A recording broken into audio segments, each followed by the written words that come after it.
এই মুহূর্তে আমি দাঁড়িয়ে রয়েছি ময়নাগুড়ি ব্লকের আমগুড়িতে।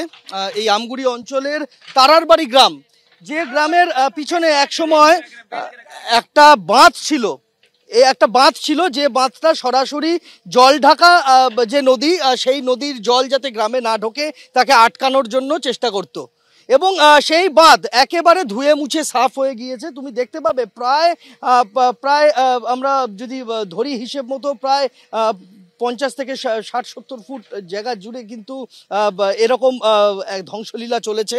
এবং তারপরে প্রথম দিকে বাঁধের আয়তন যে যতটা ভেঙেছে, সেই সেই সেই ফাটল বাড়তে বাড়তে বাড়তে বাড়তে এই লম্বা জায়গা এই মুহূর্তে কিন্তু একেবারে ধূলিসাৎ হয়ে গিয়েছে। এবং যে নদীর জল, সেই নদীর জল বাঁধের ফাটল আরও চওড়া করেছে এবং সেই চওড়া ফাটল দীর্ঘ হয়েছে এবং গোটা জলঢাকা নদীর জল হু হু করে গ্রামের ভেতরে ঢুকে গ্রামকে একেবারে তছনছ করে দিয়েছে।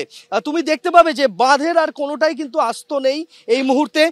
এই যে যে জায়গাতে আমরা দাঁড়িয়ে কথা বলছি, এখানে ঘরবাড়ি ছিল, সেই ঘরবাড়ি একেবারে এই মুহূর্তে তার কোনো চিহ্ন মাত্র নেই। পিছনের দিকের ছবিটা যদি আমি একটু দেখাই, পিছনের দিকের যে জায়গা, সেই বাড়ি ঘরকে কিন্তু একেবারে ধূলিসাৎ করে দিয়েছে বা এই জলের স্রোত।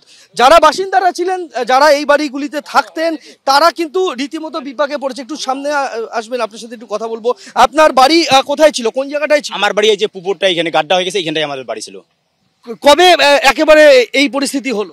এই পরিস্থিতি রবিবারে হয়েছে। তারপর আপনারা এখন থাকছেন কোথায়? আমরা তো এখানে বাঁধের উপরে আছি এখন বর্তমানে। ত্রাণ পেয়েছেন? প্রাণ কোনো রকম পেয়েছি।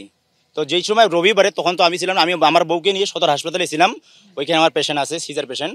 তারপরে আমি বাড়ি এসে দেখতেছি আমার কোনো কিছু নেই। বুঝতেই পারছো যে একেবারে নিশ্চিহ্ন হয়ে গিয়েছে গ্রামের নদী সংলগ্ন এলাকা। এবং এই যে ক্ষয়ক্ষতি, সেই ক্ষয়ক্ষতি মেরামতের জন্য এই মুহূর্তে চেষ্টা চালানো হচ্ছে প্রশাসনের তরফে।